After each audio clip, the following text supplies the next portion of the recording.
Fire. Omens. Start over.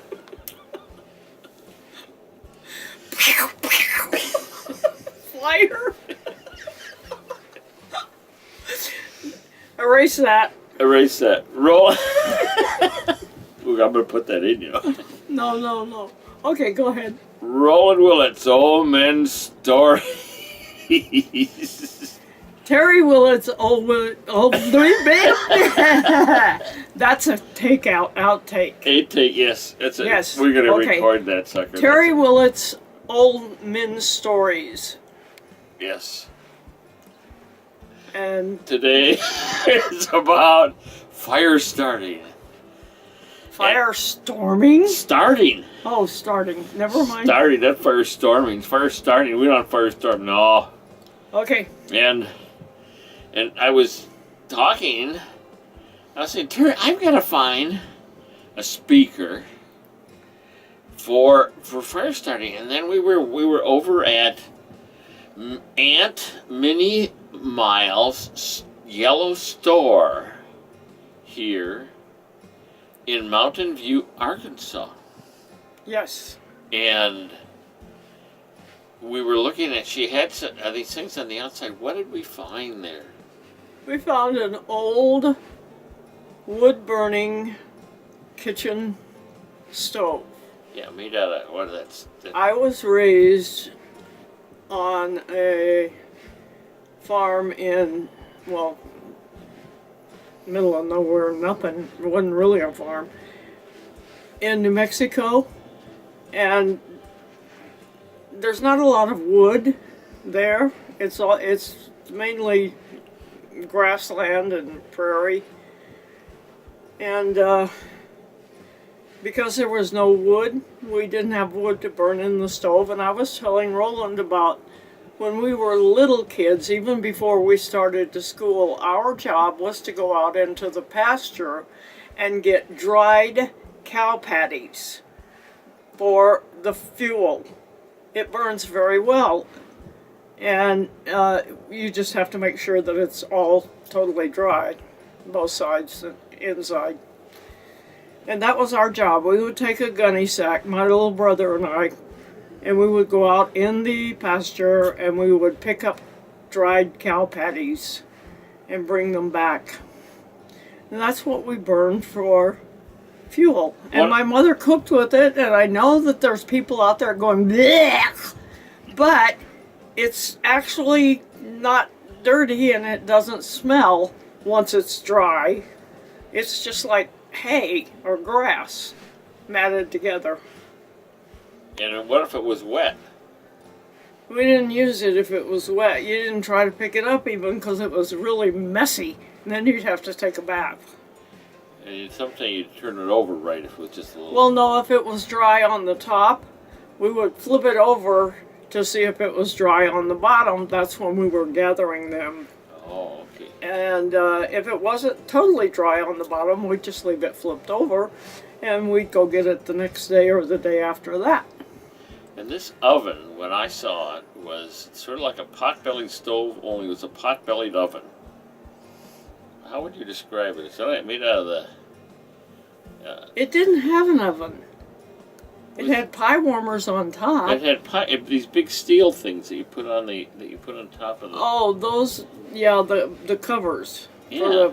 Well, you had to open those up, and that's where you put the wood, normally wood or coal, wherever you burned for your heat. But we put the cow patties in there and set them on fire. And how did you start the fire? With matches, of course. What kind of matches? We're talking about fire starting. Kitchen matches. They have... The old kitchen matches. Yes. They still make them today. You can buy them at the hardware store. Right. Sometimes grocery store. The old boxes. And you were telling me about a special holder for it. My mother had a metal holder that they were very popular during that time. It hung on the wall. It's just a metal box, but it had sort of a open scoop at the bottom and a little round opening on the side so that you could actually strike the match on the striker of the box. Yeah, there was a striker on there, didn't Yeah. they? Yep. And the adults always put them up really high because kids were not allowed to play with the matches. And So I had, if we wanted you to, and Clyde. I understand. no, we would, no, there were kitchen chairs that made perfect ladders for getting up high. We didn't do it because we would have gotten spanked. But we could have. We just didn't. Did you ever start fires outside? No, Try to start fires? no. You didn't use up fuel to burn for fun.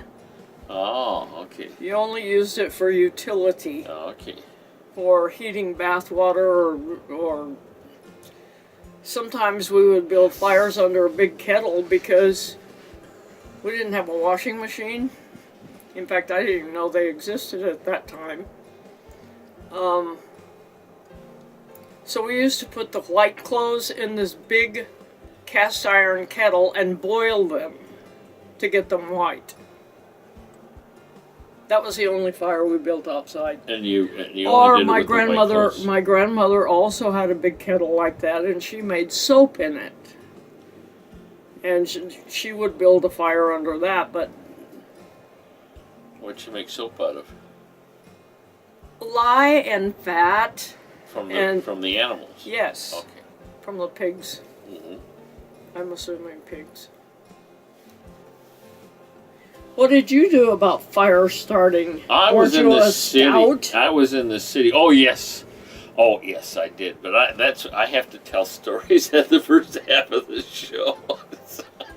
I don't want to. Never mind, he I don't want to doesn't use want up to my use his material. story on this because he has his story that he has to tell on the show. That's right. That's Okay, so right. never mind. I didn't ask that question. Okay, well, but you You could talk thought you about heard it. right. You could talk about us going out and building campfires with the kids. Yeah, but that's like when we were older and married. Yes, but it's all about in the past. Remember when we had those Coleman stoves? Yes, I do. I loved it. It was wonderful. We had a 3-burner Coleman stove, and it actually had a hood that you lifted up in the back so that if the wind was blowing, you had your fire protected for cooking your food. That was roughing it. That was roughing it for us. Yeah. And it actually had a little starter thing you sort of twisted.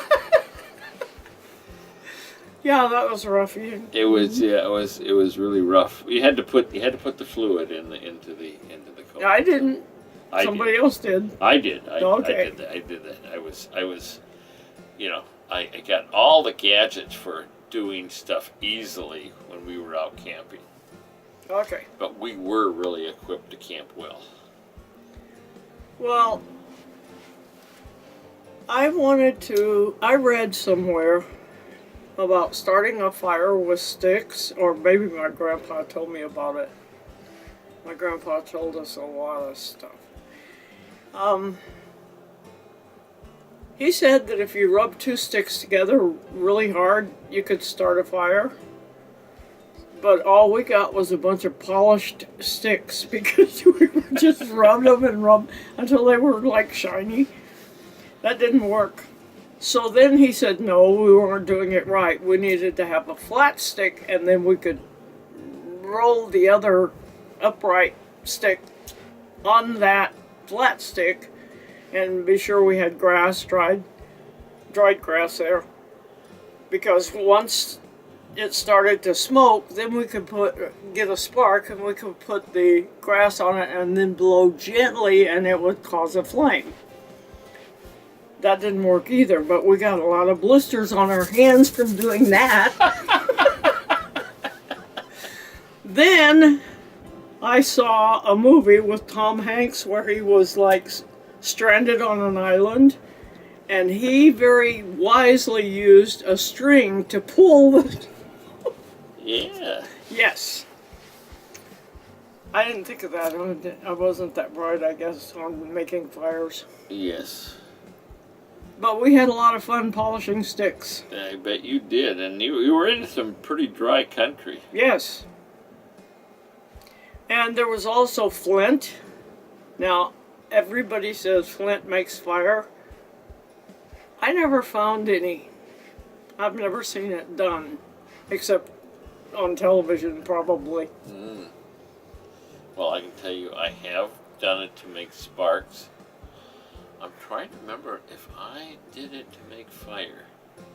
I think I did it once. Did you actually get a fire going? I actually got a fire going. You really did? My hero! I wish I'd been there to see it. Oh, it did. I did. Or I not. actually got it going, and I says, look, I got it going. And he says, show us how. And that was the. That was the error right there. Show us how. I couldn't get it started again.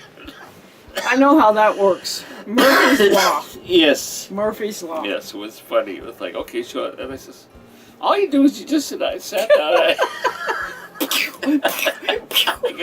I couldn't get it. So sometimes you just start fires accidentally. That's right. Yeah. That's right. So lightning does too.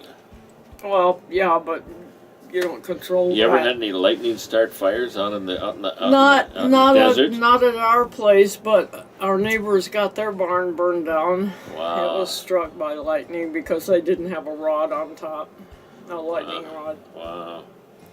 Of course, we all went over and helped them rebuild it. Yep. Well, not the kids, because we just ran around playing, but the adults did. Oh, that's cool. Yeah. That's cool. Any other kind of fire building that you've done? Well, yeah, I like campfires now. I love the campfires at the cabin. Yeah, and Terry do.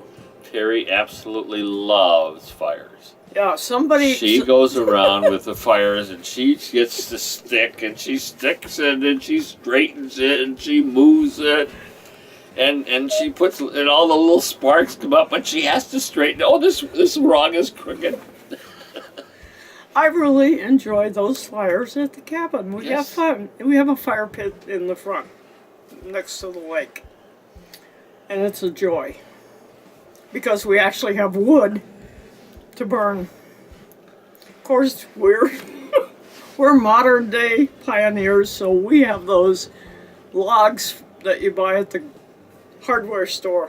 They're called fire starters, though. Fire logs. Fire log, yes. They burn forever. But all you do is start them. Is you start they have little strips there of paper, and you just start that, and that's it. One match.